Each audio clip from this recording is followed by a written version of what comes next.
Hello student. जैसे कि हम कल बताए थे मैथ का सिलेबस 80 नंबर का एग्जाम होगा, उसमें से 20 और 30 और 50 में हम तोड़े थे। तो आज हम शुरू कर रहे हैं लेसन 1 से।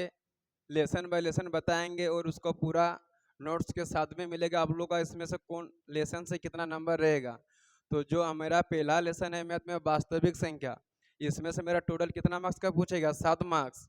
उसमें से 2 गो रहेगा मेरा एक नंबर मतलब MCQ, और एक क्वेश्चन रहेगा 2 मार्क्स का, और एक क्वेश्चन रहेगा 3 मार्क्स वाला। तो जो मेरा 2 मार्क्स वाला क्वेश्चन रहेगा परीक्षा का 31 नंबर में रहेगा, और 3 मार्क्स वाला रहेगा मेरा परीक्षा का 39। तो जो 2 मार्क्स वाला क्वेश्चन है इस लेसन में मेरा, इसमें 2 मार्क्स में टोटल मेरा 2 ही को टाइप पढ़ना है, HCF और LCM। और 3 मार्क्स वाला में हमको सिद्ध करने वाला रहता है √2 अपरिमेय संख्या या फिर √3 अपरिमेय संख्या है। तो यदि हम लेसन 1 पढ़ लेंगे तो मेरा पूरा कितना नंबर का तैयारी हो जाएगा? 7 नंबर का। तो हम शुरू कर रहे हैं, जो मेरा रहेगा 2 मार्क्स या फिर 1 मार्क्स। तो जो यहाँ लेसन का नाम दे दिया वास्तविक संख्या। तो संख्या तो बहुत तरह का होता है, परिमेय, अपरिमेय, काल्पनिक, वास्तविक। तो जो मेरा लेसन का नाम दे दिया वास्तविक संख्या किसे कहते हैं? तो वास्तविक संख्या का मतलब होता है जिसमें परिमेय और अपरिमेय दोनों मिला हुआ रहेगा। परिमेय प्लस क्या रहेगा? अपरिमेय।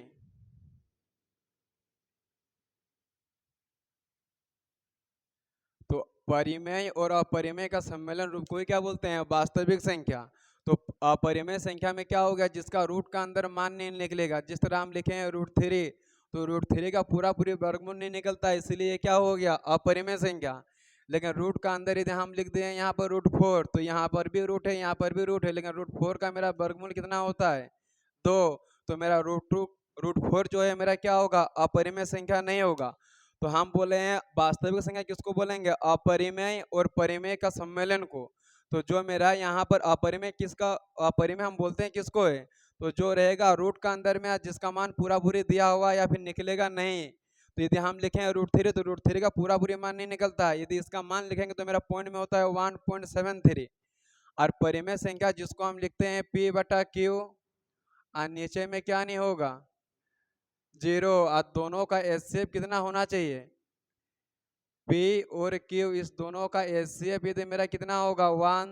तो ही हम क्या बोलेंगे? यह मेरा क्या है? परिमेय संख्या। यदि HCF मेरा 1 से ज्यादा होगा तो वह क्या होगा? परिमेय संख्या नहीं होगा। जैसे यदि हम लिखे हैं यहाँ पर 2/4, यदि हम 2 को तोड़ेंगे तो क्या होगा? 2 गुना 1। और 4 को तोड़ेंगे तो होगा 2 गुना 2 गुना 1। HCF का मतलब होता है जो दोनों में कॉमन मिलेगा। तो इस दोनों में मेरा कॉमन मिल रहा है 2 और यहाँ पर मिल रहा है 1। तो इसका HCF निकालेंगे तो HCF मेरा क्या हो जाएगा? 2 × 1। तो मेरा HCF कितना आ गया? 2। तो HCF 2 आ गया, इसीलिए मेरा 2/4 क्या होगा? परिमेय संख्या नहीं होगा। यदि हम इसी को यदि हम न्यूनतम रूप में लिखे काट के तो कितना होगा? 2 एकम 2, 2 दूनी 4। इसके बाद मेरा आ गया 1/2। तो यदि हम 1 को तोड़ेंगे तो कितना होगा? 1 × 1। और 2 को तोड़ेंगे तो कितना हो जाएगा? 2 × 1। तो दोनों में कॉमन मेरा क्या आ रहा है? 1। तो इसका HCF क्या आ जाएगा? HCF का मतलब हम बोले क्या, जो दोनों में कॉमन मिलेगा। तो इस दोनों में कॉमन मेरा क्या मिल रहा है? 1। तो मेरा HCF कितना आ गया? 1। तो जिसका HCF 1 आएगा वही मेरा कौन सा संख्या होगा? परिमेय। तो 1/2 मेरा क्या आ गया? परिमेय। लेकिन 2/4 मेरा क्या है? परिमेय संख्या नहीं है, क्योंकि मेरा इसका HCF कितना आ जा रहा है? 2। और हम बोले परिमेय संख्या किसको बोलेंगे? जो मेरा किसका रूप में रहेगा? P/Q, और नीचे में क्या नहीं होना चाहिए? 0। और दोनों का HCF क्या आएगा? 1। तभी वो मेरा कौन सा संख्या होगा? परिमेय। यदि 1 छोड़ के मेरा 2, 3, 4 कुछ भी आएगा तो क्या होगा? वो परिमेय संख्या नहीं होगा। तो वास्तविक संख्या किसको बोलेंगे? जो मेरा किससे मिला हुआ रहेगा? परिमेय और अपरिमेय का सम्मेलन रूप में मेरा क्या होगा? से दोनों मिलकर जो बनेगा, परिमेय और अपरिमेय सम्मेलन का मतलब क्या होता है? दोनों का मिलना। तो जो दोनों मिलकर बनेगा या फिर जो जिसमें दोनों दिया हुआ रहेगा वही मेरा क्या होगा? वास्तविक संख्या। तो जैसे लिख दें हम √2 या फिर √5, मेरा क्या होगा? इसका मान निकलेगा √5 का। तो √5 का भी मान क्या होता है? पूरा पूरी वर्गमूल नहीं निकलता है, तो यह भी मेरा क्या हो जाएगा? अपरिमेय। लेकिन इसी का जगह यदि हम लिख देंगे यहाँ पर √9, तो √9 का वर्गमूल क्या हो जाता है? 3। तो फिर मेरा ये तो क्या हो जाएगा? परिमेय संख्या। और ये तो मेरा क्या होगा? अपरिमेय संख्या। तो अपरिमेय संख्या तो आप लोग समझ गए हैं इस समय। तो जिसका मान निकलेगा वह मेरा क्या होगा? परिमेय। और जिसका पूरा पूरी मान नहीं निकलेगा वह क्या होगा? अपरिमेय। तो बता रहे इसके बाद 2 मार्क्स वाला क्वेश्चन कहाँ कहाँ से रहेगा। तो हम लोग जो लेसन शुरू कर रहे हैं एक्सरसाइज 1.1।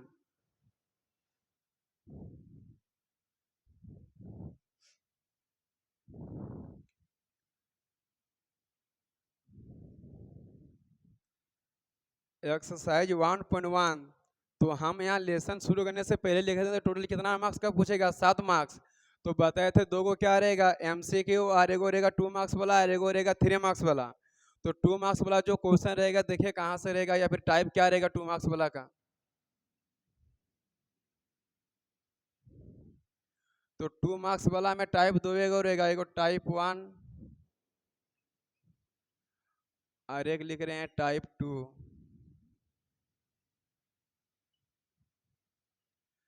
टाइप 1 में पूछ सकता है निकालने के लिए HCF या LCM, और टाइप 2 में पूछेगा दिया हुआ रहेगा उसी में पहली संख्या इंटू दूसरी संख्या बराबर फॉर्मूला होता है HCF या LCM। तो या तो उस सूत्र से पूछेगा निकालने के लिए HCF या LCM, या डायरेक्ट अभाज्य गुणनखंड विधि से पूछेगा से इसका HCF या LCM ज्ञात कीजिए।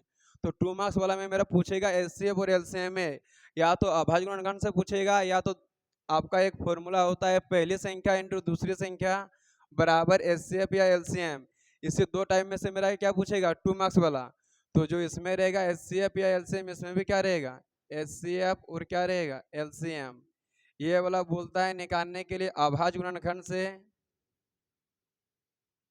अभाज्य गुणनखंड, और ये वाला आपका पूछेगा सूत्र से पहली संख्या इंटू दूसरी संख्या बराबर HCF इंटू LCM। तो यही जो दो टाइप है, दो टाइप यदि हम पूरी सीख गए तो मेरा 2 मार्क्स वाला क्या होगा क्लियर हो जाएगा। यदि हम HCF और LCM अभाज्य गुणनखंड से सीख गए या फिर किससे पहली संख्या इंटू दूसरी संख्या बराबर HCF इंटू LCM। तो ये दो टाइप मेरा रहता है किसमें 2 मार्क्स वाला में। तो शुरू कर रहे हैं हम अभाज्य गुणनखंड करते किस तरह है। तो हम एक क्वेश्चन एग्जाम्पल उदाहरण से लेके बता रहे हैं। जिस तरह क्वेश्चन हम ले लें अपने से एगो 26 और 91। तो अभाज्य गुणनखंड विधि से बनाएंगे तो यहाँ पर मेरा संख्या दे दिया है 26 या फिर 26। तो 26 का यदि हम अभाज्य गुणनखंड करेंगे तो 2 का पढ़ा में कितना वर्ग में कटेगा 2 एकम 2, 2 3 6 मतलब 13 दूनी कितना होगा 26। फिर 13 किसका पढ़ा में आता है वह खुद अपने पढ़ाई में आता है 13 एकम 13। उसी तरह यदि 91 का हम अभाज्य गुणनखंड करेंगे तो 91 को लिख रहे हैं यहाँ पर। तो 7 का पढ़ा में 91 कितना बार में आएगा 13 बार में, 13 सत्ते 91। फिर 13 को तोड़ेंगे तो कितना होगा 13 एकम 13। तो इसका अभाज्य 26 का यदि हम अभाज्य गुणनखंड किए तो क्या आ गया 2 और 3। और 91 91 का अभाज्य गुणनखंड किए तो मेरा क्या आ गया 7 और 13। तो हम बोले HCF और LCM किससे निकालने के लिए बोले हैं अभाज्य गुणनखंड, इसलिए दोनों का क्या ले लिए अभाज्य गुणनखंड किए। तो 26 का गुणनखंड में मेरा क्या क्या आ गया अभाज्य। और गुणनखंड का मतलब क्या होता है टुकड़ा करना, गुणनखंड का मतलब गुणा के रूप में टुकड़ा करना। तो 26 को यदि हम गुणा के रूप में टुकड़ा करके लिख रहे तो मेरा क्या क्या आ गया एगो 2 आया है, एगो 13, एगो क्या है 1। तो लिखो 2 इंटू 13 इंटू 1। फिर यहाँ पर मेरा है 91, तो 91 को यहाँ लिखिए। और इसका हम अभाज्य गुणनखंड किए तो क्या क्या आ गया एगो 7, एगो 13, एगो क्या है 1। तो यहाँ पर लिखिए जो यहाँ पर मिला यहाँ 7 है तो यहाँ पर क्या लिख देंगे 7। फिर यहाँ 13 का 13 उतारिए और गुना यहाँ पर क्या है 1 का 1। तो HCF का मतलब क्या होगा जो दोनों में कॉमन मिलेगा वो मेरा क्या होगा HCF। तो यहाँ पर मेरा दोनों में कॉमन क्या मिल रहा है ऊपर में भी क्या है 13, नीचे में भी मेरा क्या है 13। यहाँ पर भी मेरा 1, नीचे में भी क्या है 1। तो दोनों में मेरा कॉमन क्या मिल गया ऊपर में भी 13 और नीचे में भी क्या है 13। 26 में भी मेरा क्या है गुणनखंड में 1 और 91 में मेरा क्या है 1। तो यहाँ पर मेरा क्या हो जाएगा HCF 13 गुना 1। तो HCF क्या आ जाएगा 13। यदि हम निकालेंगे LCM तो LCM में देखिए हाईएस्ट कॉमन फैक्टर। तो यहाँ दो सबसे ज्यादा कितना बार आया है एक ही बार आया है तो लिखिए 2। 13 कितना बार आया है, यहाँ पर भी एक, यहाँ पर भी एक, तो अधिकतर कितना बार आया है, एक बार। तो यहाँ पर क्या होगा, 13 का 13।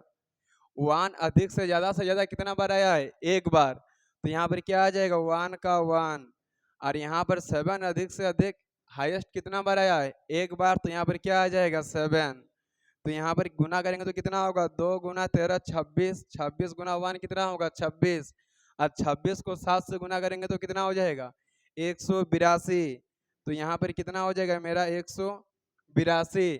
तो यहाँ पर यदि आपको समझ में नहीं आया एलसीएम, तो यहाँ पर भी कर सकते हैं। दोनों में मेरा क्या मिल रहा है, 13, और फिर क्या मिल रहा है, 1। तो 13 का 13, 1 का 1, ऊपर में बचा क्या 2, इसलिए यहाँ क्या लिख दिए 2। और नीचे में बचा क्या 7, इसलिए क्या लिख दिए 7। अब सबको गुना कर दिया तो मेरा कितना आ गया, 182। तो यदि हम इतना काम कर देंगे तो हमको कितना नंबर मिल जाएगा परीक्षा में, 2 मार्क्स। और यही वाला क्वेश्चन को यदि हम लिख रहे हैं टाइप 2 में, किस तरह पूछ सकता है, तो टाइप 2 में दे देगा, यदि यही वाला क्वेश्चन लिखा हुआ रहेगा, यदि HCF संख्या क्या है 26 और यहाँ पर क्या है 91, तो लिख रहे हैं 26 और यहाँ पर 91। और हम HCF निकालें, कितना आ गया HCF 13, तो यहाँ 13 दिया हुआ रहेगा। और निकालने के लिए बोलेगा यदि इतना दिया है तो LCM 26 और 91 ज्ञात करें। क्वेश्चन दोनों सेम है, यहाँ बोल रहा है निकालने के लिए अभाज्य ऋणखंड से, इसलिए हम इसका अभाज्य ऋण किए हैं। और यदि तुम आपका वहाँ दिया हुआ रहेगा से HCF 26 91 बराबर 13, LCM 26 91 क्या होगा, तो हम बोले इसमें फॉर्मूला क्या होता है, पहली संख्या इंटू दूसरी संख्या बराबर HCF इंटू क्या होगा, LCM।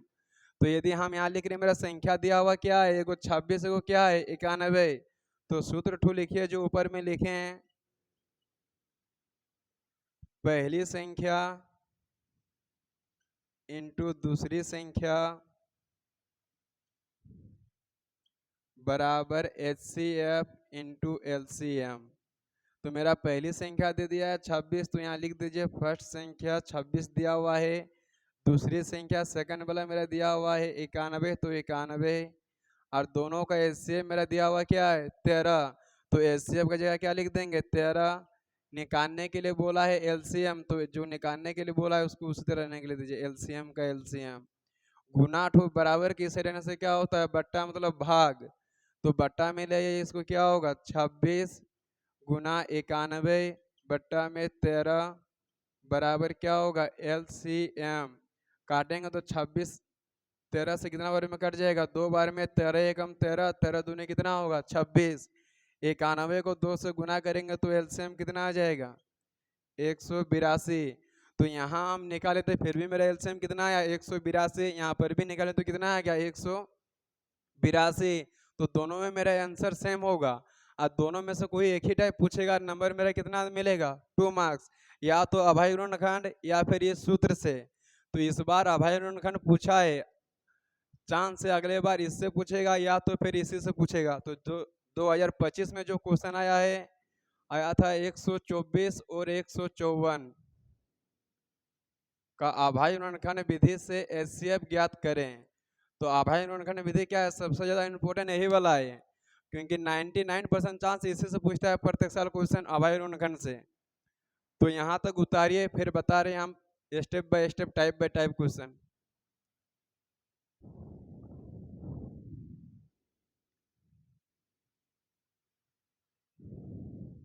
या फिर स्क्रीनशॉट ले लीजिए।